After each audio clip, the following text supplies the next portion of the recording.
నా భూతో నా భవిష్యత్. కేవలం 9% VAతో మన మర్రి గోల్డ్ అండ్ డైమండ్స్ లో నక్షి మేళా.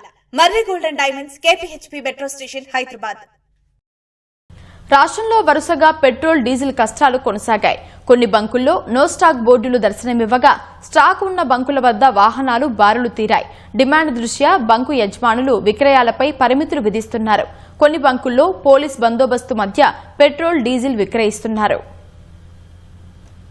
రాష్ట్ర వ్యాప్తంగా ఇంధన కొరత కొనసాగుతోంది.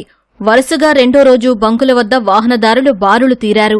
డీజిల్, పెట్రోలు లేక చాలా బంకుల వద్ద నో స్టాక్ బోర్డులు వెలిశాయి. హైదరాబాద్లోని చాలా బంకుల్లో ఇంధనం లేక యజమానులు మూసేశారు.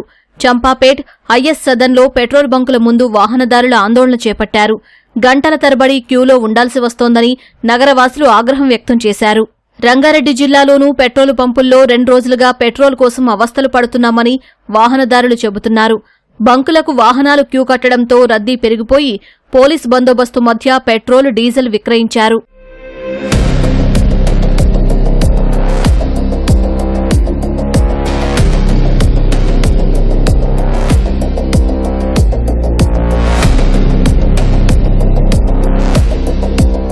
ఉమ్మడి వరంగల్ జిల్లా వ్యాప్తంగా ఇంధన కొరత వాహనదారులు, రైతులకు కంటిమీద కునుకు లేకుండా చేస్తోంది. హనుమకొండ, వరంగల్, కాజీపేట, నర్సంపేట ప్రాంతాల్లోని చాలా బంకుల వద్ద నో స్టాక్ బోర్డులు వెలిశాయి. ఇటీవల వర్షాలు పడి వ్యవసాయ దుక్కులు ఆరంభం కావడం, వరికోతలు ప్రారంభం కావడంతో డీజిల్కు డిమాండ్ పెరిగింది. ఆయిల్ కోసం డబ్బాలు, క్యాన్లతో బంకుల వద్దకు రైతులు బారులు తీరారు. ఆయిల్ దొరక్క ఇబ్బందులు ఎదుర్కొన్నారు. కొన్ని బంకుల్లో స్టాక్ ఉన్నప్పటికీ పంపిణీ చేయడం లేదంటూ మహబూబాబాద్ పెట్రోల్ బంక్ ఎదుట వాహనదారులు, రైతులు రాస్తారోకో నిర్వహించారు. మహబూబాబాద్ ఇల్లెందు ప్రధాన రహదారిపై కిలోమీటర్ల మేర వాహనాలు నిలిచిపోయి రాకపోకలు స్తంభించాయి.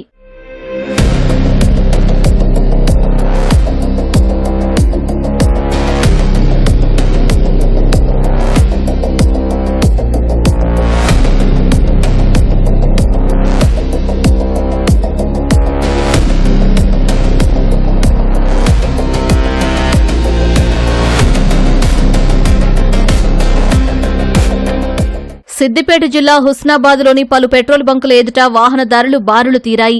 ఆయిల్ కోసం కార్లు, ద్విచక్ర వాహనాలు పెద్ద ఎత్తున క్యూలో నిలిచిపోయాయి. సంగారెడ్డి జిల్లాలోని బంకుల్లో నో స్టాక్ బోర్డులు దర్శనమిచ్చాయి. నల్గొండ జిల్లాలోనూ పెట్రోల్, డీజిల్ దొరక్క బంకుల వద్ద ప్రజలు పడిగాపులు కాశారు. ములుగు జిల్లాలోని అనేక పెట్రోల్ బంకులలో డీజిల్, పెట్రోల్ కొరత తీవ్రంగా ఏర్పడింది. సూర్యాపేట, ఖమ్మం జిల్లాలోనూ ఇదే పరిస్థితి నెలకొంది. వ్యవసాయ పనులకు డీజిల్ కొరత లేకుండా చూడాలని రైతులు కోరుతున్నారు.